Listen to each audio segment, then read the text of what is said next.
Bonjour à toutes et à tous et merci de nous rejoindre ce soir pour découvrir ensemble un sujet qui nous intéresse et nous préoccupe tous au quotidien, à savoir toute l'offre de votre service de prévention et de santé au travail. Donc, nous serons trois ce soir à vous déployer un petit peu cette offre de service. Moi-même, qui suis délégué régional de Présence Auvergne-Rhône-Alpes et directeur général de la GEMETRA sur Lyon. Corinne Ether, qui a introduit la conférence et qui est directrice des opérations dans le service de prévention de AST 74 basé sur Annecy, et Patricia Pau, directrice générale du service Presta 1 et Beaujolais, donc sur le département à la fois de l'Ain et du Rhône. Au programme ce soir, nous parcourons ensemble différents sujets. Tout d'abord, ma présence Auvergne-Rhône-Alpes, qui sommes-nous? Et quelques éléments de contexte. On rappellera brièvement ensemble les missions des services de prévention et de santé au travail interentreprises. Nous aurons un temps d'échange un peu plus long concernant effectivement les trois volets de l'offre socle qui sont compris dans votre cotisation, à savoir la prévention des risques professionnels, le suivi individuel de l'état de santé au travail des salariés, la prévention de la désinsertion professionnelle ou maintien en emploi. Rappelez enfin que les services de prévention et de services de santé au travail interentreprises restent vos interlocuteurs de proximité. Et puis nous aborderons ensuite, après une brève conclusion, quelques questions-réponses. Avant même d'aller plus avant, je voudrais rappeler aux différents participants que les supports ne seront pas mis à disposition, mais par contre, le webinaire est enregistré, et donc il sera rediffusé en replay sur effectivement notre site internet Présence Auvergne-Rhône-Alpes et sur notre chaîne YouTube. Et il sera disponible au plus tard en fin de semaine qui est en cours. Alors, la santé au travail, c'est un sujet d'actualité. Renforcé depuis la dernière réforme, la loi du 2 août 2021, qui renforce la notion de prévention en santé au travail. D'où notamment un changement de notre dénomination en mettant en service de prévention et de santé au travail interentreprises.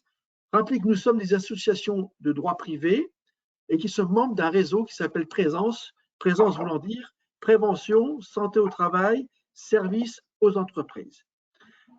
Notre volonté depuis plusieurs années à vos côtés, c'est de clarifier notre offre de services. Aujourd'hui, rendre beaucoup plus visibles les actions que nous menons également sur le terrain à vos côtés, essayer de simplifier, de moderniser un petit peu notre service qui parfois était taxé d'arrière-garde. La réforme nous invite beaucoup à décloisonner la santé au travail et la santé publique. Également, on devra ensemble et à vos côtés évaluer l'effectivité du service rendu aux adhérents, adhérents voulant dire à la fois employeurs et salariés. Et en termes de cible, la dernière réforme et le décret d'application dont vous parlerons un peu plus tard, à la fois Patricia Pau et à la fois Corinne Ether, nous invite à avoir une cible un peu plus large, puisque destinée à la fois au niveau des employeurs, mais également aux personnes qui relevaient avant du système des indépendants. Qui sommes-nous au niveau de la présence Auvergne-Rhône-Alpes? Rapidement, 12 départements, 26 services de prévention et santé au travail interentreprises. Au total, plus de 200 centres de proximité qui sont effectivement à vos côtés. 2100 professionnels à votre service, composés de 465 médecins du travail, collaborateurs médecins et internes, 320 infirmières santé au travail, donc des infirmiers spécialement formés à la prévention, accompagnés de 735 assistantes et secrétaires médicales, et tout un panel d'intervenants en prévention des risques professionnels, qu'il s'agisse des assistantes santé sécurité au travail, qu'on appelle également aussi assistantes de prévention santé au travail, et notamment dans ces intervenants en prévention, des spécialistes, ergonomes, ingénieurs chimiques, tous les composants de l'équipe pluridisciplinaire. Et ne pas oublier 315 personnes des fonctions support, couvrant à la fois l'informatique et des fonctions support plus habituellement rencontrées dans n'importe quelle entreprise. Présence Auvergne-Rhône-Alpes, c'est 200 000 entreprises adhérentes sur notre territoire, 2 millions de salariés suivis. Nous sommes la deuxième région effectivement de présence après l'Île-de-France. Rappelez que les services de prévention de santé au travail interentreprises sont bien sûr et évidemment aux intervenants et interlocuteurs de proximité, qu'on couvre tous les secteurs d'activité, y compris le bâtiment et tout ce qui est installation nucléaire de base. Que bien sûr, 95% des adhérents sont des TPE et PME de moins de 50 salariés, comme n'importe quel reflet du tissu économique local, régional et national. Et que bien sûr, notre métier, c'est non seulement d'être à votre compte, mais également d'être le plus visible possible sur le terrain. Je vais passer la parole à effectivement ma collègue Patricia. Merci Patrice. Bonjour à toutes et à tous. Donc, je vais vous présenter le nouveau cadre des missions en fait, des services de santé. Donc, effectivement, depuis la loi du 2 août, les missions des services ont été complétées par un renforcement en fait, de la prévention. D'ailleurs, à ce titre, donc, on parle désormais de services de prévention et de santé au travail inter-entreprise. On parle également de santé globale des travailleurs et pas uniquement de santé au travail. C'est effectivement dans ce cadre que votre service peut vous proposer différentes actions de sensibilisation sur, par exemple, des addictions, la pratique sportive ou autres. On parle également d'une offre socle de services à déployer par tous les services à toutes les entreprises et dans toutes les régions. C'est l'objet effectivement de ce webinaire, de vous présenter toutes les nouveautés qui peuvent être offertes aujourd'hui également aux indépendants. C'est une offre socle concernant le suivi individuel, la prévention des risques professionnels et également la prévention de la désinsertion professionnelle. Votre service devra être également certifié d'ici 2025 selon un référentiel en cours d'élaboration par l'État. Et ceci permettra entre autres de garantir un service homogène pour tous les adhérents sur tout le territoire. De plus, il y a en fait un passeport de prévention qui sera activé permettant la compilation de toutes les formations en santé et sécurité de vos salariés. Donc, les missions en fait des services de santé, de prévention et de services de santé au travail ont été largement complétées par des décrets qui sont parus entre autres cette année et qui concernent donc beaucoup l'offre de services. Cette loi, d'ailleurs, il ne faut pas l'oublier, en fait, qu'elle fait suite à l'accord qui avait été signé entre les partenaires sociaux en 2020 et que cette offre de services qui va vous être proposée est couverte également par la cotisation forfaitaire que vous versez auprès de votre service.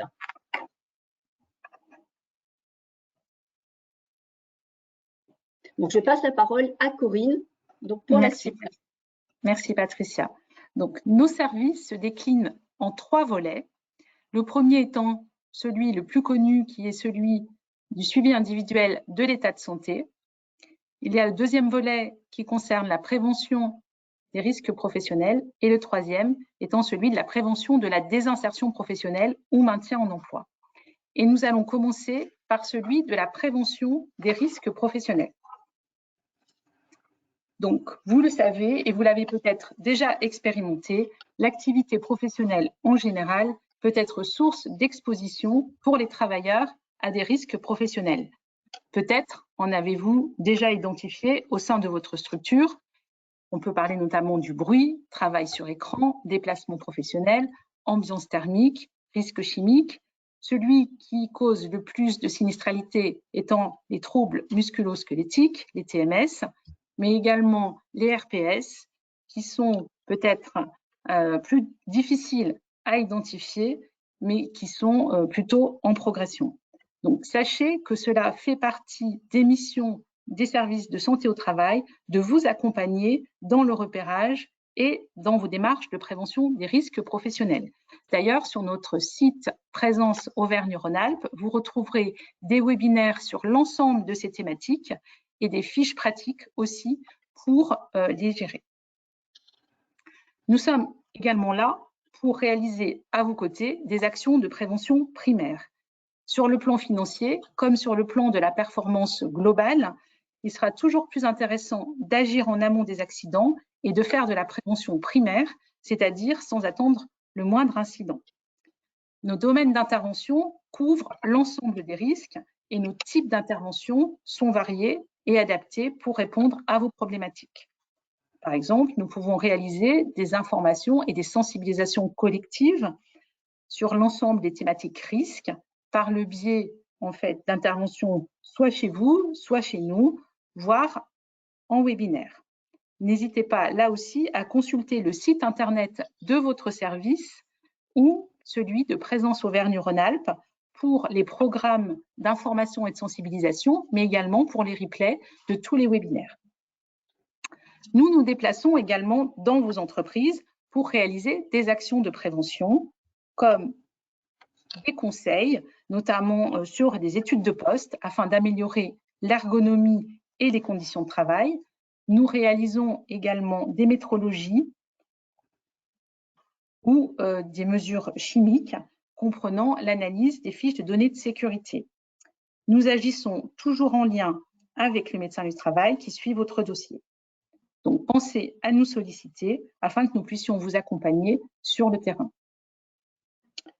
Pour bien connaître votre établissement et comprendre l'environnement de travail des salariés vus en visite, nous réalisons des fiches d'entreprise, ou FE.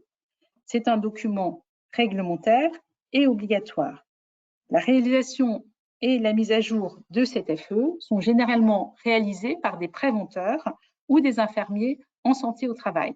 Ce document recense en fait les risques de l'entreprise, également les préconisations du service de santé au travail et peut servir à l'employeur pour la rédaction de son document unique s'il ne l'a pas déjà fait ou bien pour compléter ce document unique. Alors, le document unique, en revanche, il est de la responsabilité de l'employeur. Vous le savez, il est obligatoire dès le premier salarié. Ne pas en avoir expose le dirigeant à des sanctions, comme une amende pouvant aller jusqu'à 1 500 €. Et ça peut être bien plus grave en cas d'accident du travail ou de maladie professionnelle. Ce document est central et permet de recenser l'ensemble des risques, de les évaluer et bien évidemment, in fine, de définir des mesures de prévention agissant sur les risques de l'entreprise. Donc, cela fait partie du rôle des préventeurs et de l'ensemble des professionnels des services de santé au travail de vous accompagner dans l'élaboration de votre document unique à travers des outils qui peuvent être mis à votre disposition, mais également une méthodologie, un guide et un accompagnement également sur la rédaction du plan d'action afin de guider vos choix dans les mesures à mettre en place. Concernant les nouveautés, la loi du 2 août 2021, on en a parlé, a renforcé le rôle du document unique et celui du plan d'action, justement. Il est obligatoire de formaliser ce plan d'action de manière très renforcée pour les entreprises de plus de 50 salariés avec un programme annuel de prévention des risques professionnels appelé PAPRIPACT et qui doit comporter des éléments très précis qui sont notamment la liste des actions prévues, la description des ressources mobilisables, un calendrier et des indicateurs de résultats.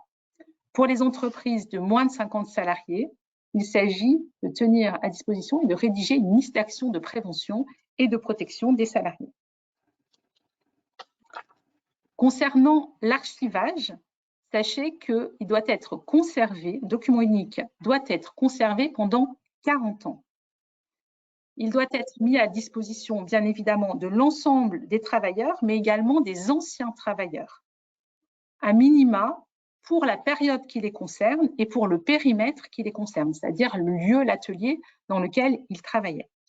Votre document unique doit être communiqué à votre service de prévention et de santé au travail. Et si vous avez un CSE, pour rappel, vous devez obligatoirement consulter le CSE sur le document unique, le plan d'action et ses mises à jour. Vous pouvez retrouver l'ensemble des fiches thématiques de Présence Auvergne-Rhône-Alpes sur notre site et qui couvrent l'ensemble des prestations de prévention qui sont listées et qui ont été abordées. Je laisse maintenant la parole à Patrice pour le suivi individuel de l'état de santé. Merci infiniment. Donc, un sujet sur lequel beaucoup d'employeurs et beaucoup de DRH sont très au fait, puisque c'est souvent effectivement le point par lequel vous nous connaissez, malgré toute la diversité de l'offre de services qu'on déploie aujourd'hui avec vous, ça reste aujourd'hui, pour des raisons de responsabilité juridique également, de l'employeur, d'assurer la santé et sécurité de ses salariés, donc le volet sur lequel nous sommes le plus attendus. Alors, que dire sur ce suivi individuel? D'abord, c'est que ça commence par une déclaration. Quand vous dites avez-vous identifié la catégorie de ce suivi de l'état de santé de vos salariés, il est fondamental, soit par le biais des portails qui sont mis à votre disposition par la majorité des services de santé au travail interentreprise, soit effectivement par les listes peut-être que vous avez à produire, de mettre à jour l'effectif et de bien vous travailler sur la déclaration du type de suivi qui sera appliqué à votre salarié, à savoir est-ce que c'est un suivi simple ou un suivi renforcé, parce que comme on va le voir tout à l'heure, ça va dépendre également de la fréquence à laquelle vos salariés seront suivis et également de la nature du professionnel de santé qui pourra faire ce suivi en santé au travail. Sans rebalayer toutes les visites, peut-être qu'on a pu voir avant, vous connaissez sûrement les visites d'information et de prévention, souvent délivrées aujourd'hui par effectivement les infirmiers en santé au travail. Vous avez les visites périodiques. Donc, nous avons choisi et pris le parti de vous présenter un petit peu les différents types de visites en suivant le parcours santé-travail d'un salarié. Donc, concrètement, votre salarié, vous l'embauchez et il a droit, selon effectivement le type de déclaration que vous faites relatif à ses expositions, soit une visite initiale de prévention initiale, réalisée par tout professionnel de santé, mais aujourd'hui majoritairement par des infirmiers de santé de travail, ou également, sinon, un examen médical d'aptitude à l'embauche réalisé par, à ce moment-là, un médecin. S'ensuit, selon la déclaration, si c'est un suivi simple, la périodicité de la visite suivante aura lieu dans les 5 ans, effectivement comme le prévoit le Code du travail, ou alors, effectivement, dans le cadre d'un suivi individuel renforcé, au bout de 2 ans, dans le cadre d'une visite intermédiaire. Cette visite intermédiaire pourrait être réalisée par tout professionnel de santé, en l'occurrence. Nouveauté du texte, des décrets d'application de 2022, donc la création d'une visite de mi-carrière qui devra se situer aux alentours des 45 ans et qui sera qui aura pour objet de définir un petit peu comment se situe votre salarié dans son poste actuel et s'il y a lieu d'envisager éventuellement soit des reconversions professionnelles, soit différentes remobilisations suite avec des formations. Donc, c'est autour de 45 ans comme le prévoit la loi ou à un âge différent si votre accord de branche spécifie un âge autour de 45 ans ou 40 ans ou 50 ans. Donc ça, c'est effectivement pour permettre d'avoir un suivi santé de travail tout au long de la vie professionnelle du salarié. Donc, on l'a vu tout à l'heure, donc il y avait différents types de visites, à la fois la visite d'embauche, le suivi périodique, mais également nos professionnels de santé réalisent beaucoup de visites à la demande. On en parlera un peu plus tout à l'heure dans le cadre du maintien en emploi, notamment les visites de reprise et de pré-reprise en cas d'arrêt de travail. C'est effectivement la visite de mi-carrière, nous venons d'en parler, mais également des nouveautés qui concernent le suivi post-exposition ou la visite de fin de carrière ou fin d'exposition. Donc, autant de nouveautés apparues dans la réglementation pour lesquelles nos professionnels de santé seront amenés effectivement à mobiliser du temps auprès de vos équipes pour mettre en place et adapter le suivi. Toutes ces fiches-là, comme pour la présentation précédente, vous pourrez les retrouver sur notre site Présence Auvergne-Rhône-Alpes avec les différentes thématiques évoquées et qui recouvrent le suivi individuel de l'état de santé de vos travailleurs. Je vous remercie pour votre écoute et passe la parole, enfin, donc à Patricia Pau pour la partie prévention de la désinsertion professionnelle. Oui, effectivement, merci Patrice. Donc, prévention de la désinsertion professionnelle ou dans un langage plus commun, maintien en emploi. Donc, avant d'aborder ce troisième volet, donc de montrer justement l'importance justement de ce niveau dispositif dans le contexte dans lequel il se trouve. Donc, effectivement, aujourd'hui, on peut noter qu'une personne sur 2 en arrêt de travail de plus de 6 mois ne reprend pas son activité professionnelle. Donc, ça, ce sont des chiffres en fait, de la sécurité sociale. Également, un coût de l'absentéisme très important puisqu'il représente environ 25 milliards d'euros par an soit 3 500 € par salarié et par an. En plus, on peut noter également le coût indirect pour les entreprises lorsqu'il y a des salariés absents. 80% des handicaps sont invisibles.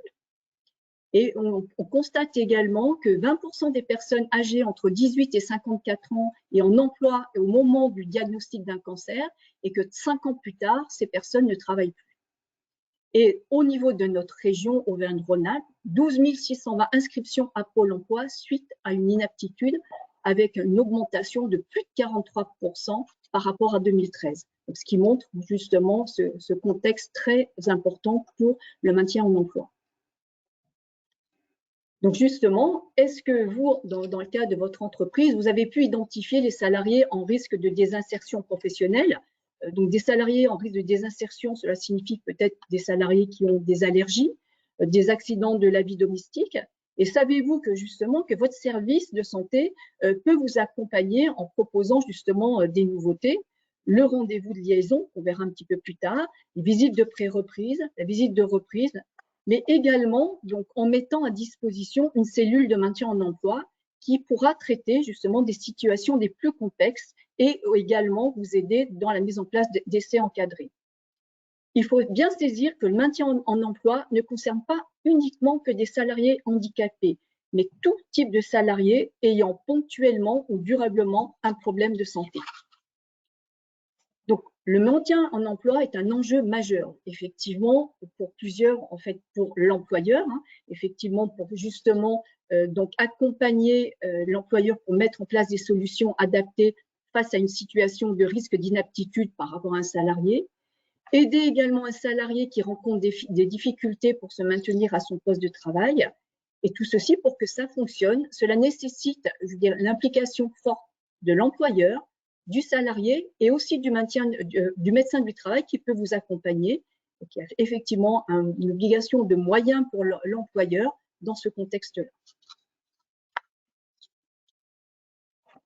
Donc également, donc, dans le cadre du parcours en fait, du travail du salarié, donc comme tout à l'heure, vous avez vu en fait, le parcours du salarié donc, depuis son embauche, mais là, à partir du moment où il y a un arrêt de travail, donc également donc, un parcours qui continue, donc avec bien évidemment la visite de pré-reprise qui peut avoir lieu à partir de 30 jours d'arrêt de travail. Et dans ce contexte-là, également le rendez-vous de liaison. On verra un peu plus tard également ce que ça signifie. Ensuite, à la fin de l'arrêt, donc la visite de reprise, après 60 jours d'arrêt maladie ou 30 jours après un accident du travail. Et la poursuite ensuite du suivi périodique individualisé du salarié, donc, qui va se terminer avec la visite de fin de carrière ou de fin d'exposition pour les salariés qui sont soumis à des risques professionnels. Donc, effectivement, un des nouveaux dispositifs, c'est le rendez-vous en fait, de liaison. Donc, ce qu'il faut bien comprendre, c'est que ce rendez-vous de liaison n'est pas un rendez-vous médical, et que depuis le 31 mars 2022, donc, la réglementation permet donc, une rencontre possible entre l'employeur et son salarié, encore en arrêt de travail depuis plus de 30 jours. Donc, ce rendez-vous peut être à l'initiative de l'employeur ou du salarié. Et donc, ce rendez-vous permet justement d'informer le salarié qu'il peut disposer d'actions de prévention de la désinsertion professionnelle, d'une visite de pré-reprise, mais également de mesures d'aménagement de poste et éventuellement de temps de travail. Donc, effectivement, donc votre service de santé peut mettre à disposition donc, la cellule de maintien en emploi, donc, qui est un véritable appui au niveau des équipes pluridisciplinaires et qui vont justement détecter des situations à risque. Donc, des situations à risque pour permettre justement donc, à l'entreprise d'accompagner des salariés qui ont été repérés en risque de désinsertion professionnelle, d'établir un plan d'action en lien avec les membres de l'équipe pluridisciplinaire et l'ensemble des partenaires, donc la CARSAT, Cap Emploi, l'assistante sociale, conseiller également l'employeur dans la recherche de solutions, demande d'aide financière également auprès de l'AGFIP. Vous pouvez voir en fait que toute cette cellule justement comporte le médecin du travail, mais peut également comporter des infirmiers en santé au travail. En général, nous avons un coordinateur de la cellule avec une secrétaire médicale et puis également d'autres membres de l'équipe, l'ergonome, l'assistante sociale, et aussi le psychologue du travail et clinicien. Donc, effectivement, donc, au sein de cette cellule de maintien en emploi, donc, il y a plusieurs acteurs. Donc, au centre, bien évidemment, vous avez l'employeur et son salarié, et en lien, donc en direct en général, avec son service de prévention et de santé au travail, par la personne du médecin du travail et de la cellule du maintien en emploi. Et l'ensemble, en fait, de la cellule va pouvoir être en lien, le cas échéant, donc, avec le médecin traitant, éventuellement donc la maison départementale et métropolitaine des personnes handicapées, des financeurs donc sur le handicap, le service social de la CARSAT et également le service médical de l'assurance maladie. Donc effectivement, vous voyez que ce nouveau dispositif est très complet. Et donc, si vous souhaitez en fait retrouver l'ensemble des nouveaux éléments, donc comme précédemment, donc je vous invite à aller sur notre site Présence Auvergne-Rhône-Alpes pour avoir en fait un descriptif plus approfondi sur l'ensemble de ces nouvelles fiches de l'offre de service de votre service de santé au travail. Merci Patricia. Donc, en conclusion, quel que soit votre secteur d'activité, votre taille d'entreprise ou votre problématique santé-travail, n'hésitez pas à contacter votre service de prévention et de santé au travail. Toutes les prestations que nous vous avons présentées aujourd'hui sont comprises dans la cotisation annuelle. Profitez de la semaine Rencontre Santé-Travail 2023 qui démarre aujourd'hui pour vous rapprocher de votre service de prévention et de santé au travail et pour vous renseigner. Donc, cette semaine est placée sous le thème « Agir ensemble pour la prévention des entreprises » et retrouvez tout le programme complet sur le site Présence Auvergne-Rhône-Alpes. Il y a tout un programme en fait qui est prévu cette semaine avec des animations qui sont prévues parfois pour l'ensemble des entreprises de la région Rhône-Alpes. Donc merci et maintenant place aux questions.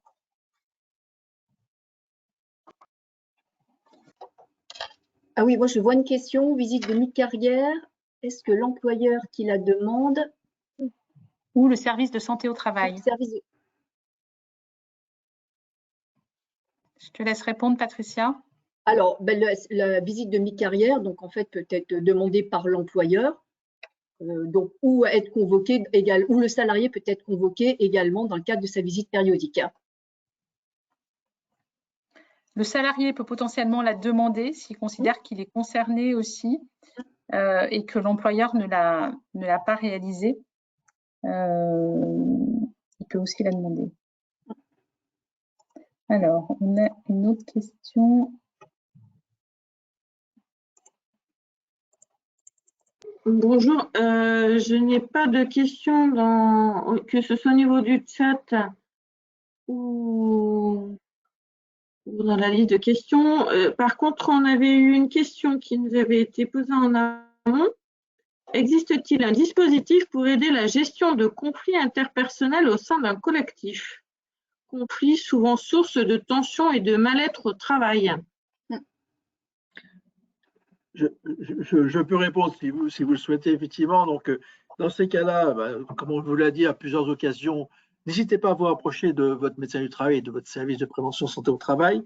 Le dispositif, c'est très souvent de solliciter notamment peut-être l'intervention d'un psychologue du travail qui va pouvoir travailler sur les organisations de travail avec les différents collaborateurs et en concertation avec, bien sûr, l'employeur et la direction. C'est important dans ces cas-là de ne pas laisser entre guillemets, des situations s'envenimer, pour mieux poser le débat et de façon dépassionnée avec quelqu'un d'extérieur, malgré tout en lien santé-travail, pouvoir confronter les points de vue et très souvent cet effet miroir permet d'aboutir à des propositions de plan d'action et qu'on évaluera avec vous durablement dans le temps pour savoir un petit peu leur pertinence et leur efficacité. Donc n'hésitez pas, soit par le biais effectivement, s'il y a des questions plus individuelles, peut-être des psychologues cliniciens, parfois peut-être de l'assistance sociale, s'il y a également des questions, des problématiques autour effectivement de la vie personnelle. Mais très souvent, ces problèmes de management, n'hésitez pas à les aborder avec votre médecin du travail et également avec les psychologues du travail qui viennent compléter efficacement son équipe. Merci pour cette réponse. Je vois qu'il y a une autre question. Donc, quelle est la différence entre visite d'information et de prévention initiale et visite médicale d'embauche? Alors donc, effectivement, la visite d'information et de prévention initiale concerne essentiellement les salariés qui ne sont non soumis en fait à risque, donc ce qu'on appelle surveillance individuelle simple. Hein, et en général, ces salariés donc sont vus par l'infirmière en santé au travail, alors que la visite médicale d'embauche, elle concerne essentiellement les salariés en surveillance individuelle renforcée, donc soumis en fait à des risques professionnels. Et en général, cette visite est faite principalement par le médecin du travail. Donc, comme je l'ai dit effectivement en complément dans le webinaire tout à l'heure, c'est pour ça que c'est vraiment très, très important et qu'on a besoin de vous pour que vous puissiez déclarer vos salariés selon leur risque et donc selon leur exposition professionnelle. Ça va nous guider le médecin et son équipe dans le suivi et qui sera beaucoup plus adapté aux besoins.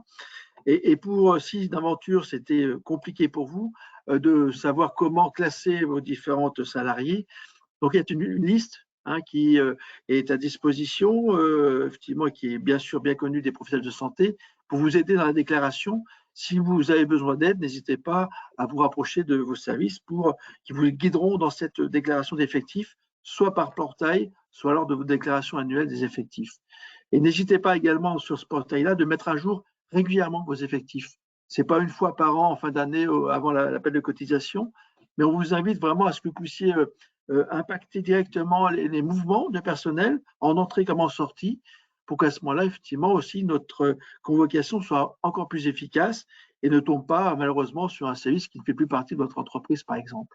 Donc voilà. Donc nous avons besoin de vous, mais la déclaration, c'est ça, c'est un suivi renforcé, ça sera un examen médical d'embauche, d'aptitude, et pour un salarié en suivi simple, ça sera une visite d'information et de prévention majoritairement. Merci Patrice. Je voulais peut-être revenir sur un sujet, une question qui avait été posée avant même le webinaire, qui était sur la prévention des RPS. C'est effectivement un risque croissant aujourd'hui au sein des entreprises.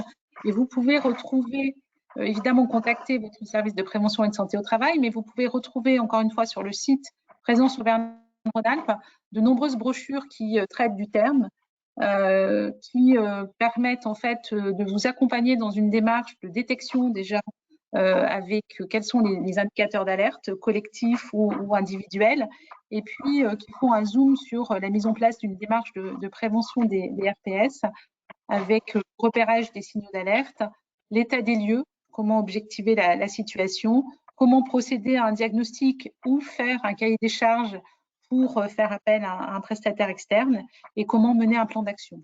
Donc, encore une fois, de nombreuses informations sont disponibles et vous pouvez après, bien évidemment, recontacter votre service de prévention et de santé au travail pour vous accompagner dans la démarche.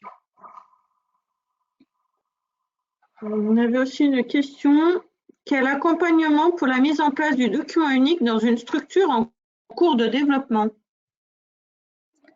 Alors, l'accompagnement, comme je l'ai dit, l'accompagnement dans l'élaboration du document unique, ça fait complètement partie de la mission des services de prévention et de santé au travail. Donc, selon le service, en fait, les outils ne sont pas forcément les mêmes, mais en tout cas, sachez que l'ensemble de vos services ont des équipes dédiées et des outils pour pouvoir vous accompagner. Donc, si vous êtes en cours, ça peut être une visite, effectivement, pour faire un premier repérage des risques au stade où vous en êtes, si vous commencez à travailler déjà dans l'environnement dans lequel vous êtes. Donc, c'est très important, effectivement, surtout si vous êtes en difficulté pour identifier vos risques et les évaluer. Et puis, bien sûr, in fine, je l'ai dit et j'insiste, ce qui est très important, c'est évidemment les plans d'action derrière. C'est quelles mesures de prévention collective et individuelle vous allez mettre en œuvre une fois que vous aurez pris conscience, repéré les risques professionnels au sein de votre structure, qu'elles soient en cours de formation ou qu'elles soient déjà en place. Quelle est la gravité et, encore une fois, quelles sont les mesures de prévention que vous allez pouvoir mettre en place. Et on est là, encore une fois, pour le repérage, pour l'évaluation et pour le plan d'action. Est-ce que vous avez eu d'autres questions, Annick? Oui, alors moi j'en vois, donc le document unique des risques professionnels est-il obligatoire sur le site de notre médecine du travail si notre structure le fait déjà, car ceci a un réel coût supplémentaire. Donc il n'y a pas d'obligation en fait de mettre le document unique sur le site en fait, sur la partie adhérent de votre service de prévention de santé au travail. Donc, ces deux documents, nous, en fait, nous avons l'obligation de conserver les fiches d'entreprise, mais ne pas conserver, en fait, votre DU. Si on conserve, on doit effectivement le récupérer, en fait. Oui, on doit le récupérer, mais on ne doit pas le conserver, voilà, en fait, sur notre site. Alors, on doit le récupérer, en fait. De stockage, mais effectivement, c'est important que vous nous le transmettiez. Ça peut être effectivement papier, dans le pire des cas, parce qu'idéalement, c'est quand même mieux de le dématérialiser. Et puis à terme, de toute façon, je n'ai pas parlé de la plateforme qui a été évoquée et qui est prévue pour les plus grosses structures à partir de juillet 2024, puisque nous n'avons pas, même 2023, nous n'avons pas d'informations à ce sujet. Mais ce qui est important, c'est que vous nous le transmettiez, quel que soit son format aujourd'hui. Nous, on a besoin de l'avoir. Et si vous ne l'avez pas, encore une fois, la fiche d'entreprise peut vous aider dans l'identification des risques. Et c'est vraiment un échange entre nous parce qu'un document unique, ça doit être mis à jour. Et pour ça, c'est important qu'on ait toutes les versions. Donc, Corinne, c'est bien puisque tu as pu répondre à la question suivante. Donc, bonjour, auprès de qui pourrons-nous récupérer la fiche d'entreprise pour vérifier si notre DU intègre bien les risques identifiés? Donc, ça répond totalement, effectivement, le besoin en fait, d'échange donc, entre l'entreprise et le service de prévention. Effectivement, la fiche d'entreprise, c'est un repérage des risques que nous faisons en fait pour nos équipes, puisque vous avez des médecins ou des infirmiers qui ne connaissent pas forcément tout votre environnement de travail. Donc, les préventeurs vont sur le terrain, font ce repérage de risques, le décrivent au sein d'une fiche d'entreprise et cela permet aux professionnels de santé qui reçoivent votre salarié ou vous-même en visite de mieux comprendre en fait l'environnement de travail dans lequel vous évoluez. Ce qui vient d'être dit est fondamental, c'est qu'en fait, nous, ce qui nous intéresse, c'est quoi? C'est de pouvoir, à vos côtés, observer les situations de travail, vous accompagner dans la culture de prévention. Le document unique pour le document unique, nous en avons un chacun dans nos services parce qu'on est une association, une entreprise comme vous. Il n'empêche que l'important, c'est de le faire vivre. Et le faire vivre, c'est effectivement pouvoir régulièrement converser ensemble. C'est pas, certes, on répond à une obligation juridique, mais il faut vraiment qu'on fasse en sorte que ça devienne un document de progrès ensemble pour que finalement, la santé des salariés et la performance de l'entreprise ne soient pas antinomiques. Vous savez bien, comme nous, effectivement, que les compétences qui sont présentes dans vos entreprises respectives, plus effectivement elles sont encore présentes sur le site, plus vous pouvez effectivement produire et répondre aux demandes de vos clients respectifs. Et ça, c'est important. Cette valeur, effectivement, est importante. C'est pour ça qu'il faut dépasser la simple et contraignante obligation réglementaire de produire effectivement ce document-là, mais il faut vraiment s'en servir comme un document de travail et on est vraiment là pour, à la fois dans la méthodologie et dans l'élaboration, le suivi du plan d'action, vous aider progressivement avec des moyens qui sont les vôtres, quelle que soit la taille de l'entreprise, et gentiment progresser vers une démarche plus globale de prévention. Donc, aucune pression à avoir, sinon effectivement qu'on rentre dans une démarche de progrès continu et que ça s'intègre dans cette démarche-là pour qu'après, les automatismes fassent en sorte que vous puissiez garder et développer les compétences en interne chez vous et également faire en sorte que votre entreprise soit en capacité de répondre aux différents besoins et demandes et commandes de vos clients respectifs.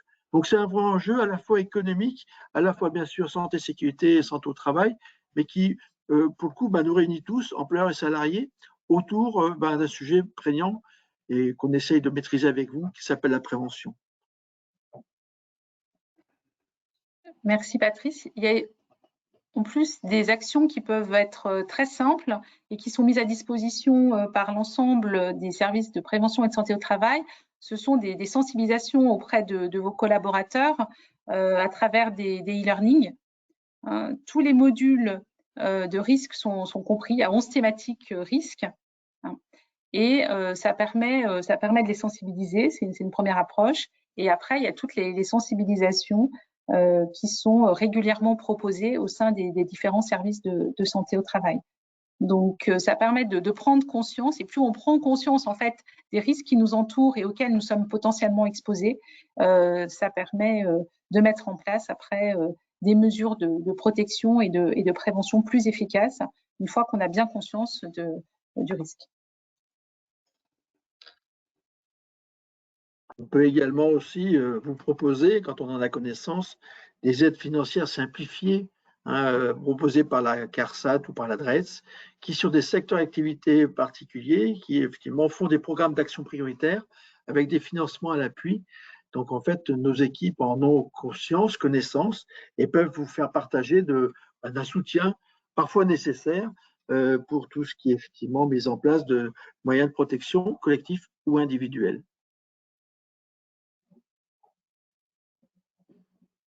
Est-ce qu'on a d'autres questions? Oui, donc là, je vois, donc le personnel enseignant ne fait pas l'objet d'un suivi médical. Est-ce que cela va évoluer favorablement? Donc à ce jour, nous n'en avons pas connaissance, étant donné qu'en fait c'est le contexte de la fonction publique. Donc à ce jour, aucune information sur justement le corps enseignant. Normalement, sans être désagréable, la fonction publique devrait, qu'elle soit territoriale, qu'elle soit effectivement hospitalière ou autre, devrait effectivement pouvoir bénéficier d'un suivi santé-travail et tous les agents de la fonction publique doivent pouvoir en bénéficier. Donc certains de nos services de prévention et de santé au travail interentreprise accueillent en leur sein et font le suivi des salariés de la fonction publique, des universités ou autres. Mais par contre, effectivement, notre mission première est quand même centrée auprès des entreprises de droit privé. Si d'aventure nous avons capacité sur notre territoire et le temps et les ressources médicales nécessaires pour assurer ce suivi-là, rien n'interdit aujourd'hui dans les textes, entre guillemets, que un service de prévention interentreprise puisse prendre en charge le suivi. C'est le cas pour certains de nos collègues qui suivent la police, qui suivent les universités, qui pour certains suivent quelques hôpitaux. Et très souvent, effectivement, pour ces établissements également, ils relèvent parfois des centres de gestion qui rencontrent, comme les services interentreprises, parfois quelques difficultés en termes de démographie médicale. Donc, ponctuellement, ils peuvent être pris en charge. Mais la réponse de Patricia est tout à fait vraie, c'est qu'aujourd'hui, il n'y a pas de texte supplémentaire, hormis une périodicité qui peut varier entre 5 ans et 10 ans, ça dépend dans les faits. Mais oui, tous les salariés, quels qu'ils soient, doivent pouvoir bénéficier d'un suivi santé au travail. C'est le cas également pour les entreprises de grande taille qui peuvent très bien avoir en leur sein un service autonome, donc en ayant un médecin salarié effectivement dans l'entreprise, avec de ce fait les mêmes obligations que les services interentreprises. Donc aujourd'hui, certaines grosses entreprises choisissent d'avoir un service autonome, ce n'est pas les plus nombreuses, d'autres se rapprochent des services interentreprises pour assurer le suivi de leurs salariés et donc remplir leurs obligations de santé et sécurité au travail. Alors, je vois qu'il y a d'autres, donc par rapport en fait déjà aux enseignants, ben, effectivement, les enseignants sont fragilisés et effectivement, il n'y a pas de suivi en fait à ce jour et ils ne dépendent pas finalement des services de prévention et de santé au travail interentreprises. Alors, une autre question, donc si aucun préventeur n'est venu sur site, comment est faite cette fiche d'entreprise? Donc ça, il appartient en fait à chaque service de déterminer son mode opératoire justement pour élaborer cette fiche d'entreprise. Donc en général, ça passe forcément, ça doit passer par un lien avec l'entreprise. Mais bon, cela dépend du mode qui est défini au niveau de chaque service pour faire cette fiche d'entreprise. Et puis, donc la question donc, qui est en complément, est-ce à l'employeur de prendre un rendez-vous pour organiser une visite de SPSTI pour élaborer la fiche d'entreprise? Donc, vous pouvez effectivement demander éventuellement la fiche d'entreprise auprès de votre service, mais normalement, c'est votre service qui va prendre contact avec vous pour justement faire cette élaboration de fiche.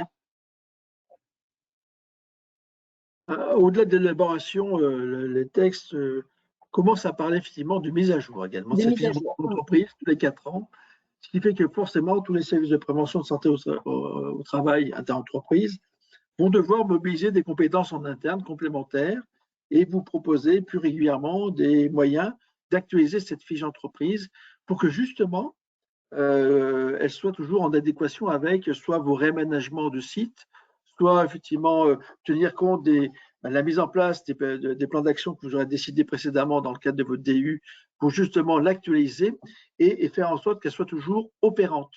Donc, c'est bien aussi un document qui doit vivre. C'est pour ça que le législateur a introduit dans la loi récente justement la notion d'actualisation qui va demander des moyens complémentaires pour le réaliser et que vous nous voyez plus régulièrement. Que, quand je dis nous, c'est les préventeurs, ça peut être l'infirmier, ça peut être parfois le médecin, effectivement du travail, dans vos entreprises, puisque c'est une particularité de notre profession, c'est que 30% du temps de nos professionnels de santé doit être consacré à l'action milieu de travail, sur le terrain. Donc, ça veut dire, entre autres, ça peut être ça peut être la participation également à vos CSE. Le but, c'est d'être le plus en phase possible, non seulement avec ce qui est recueilli lors des entretiens individuels avec chacun des salariés, mais également objectivé par une observation de ce qui se passe sur le terrain dans votre entreprise. Donc, c'est là, n'hésitez pas à vous rapprocher de vos interlocuteurs sur site pour faire en sorte qu'on puisse venir à votre rencontre et travailler avec vous sur ces sujets-là.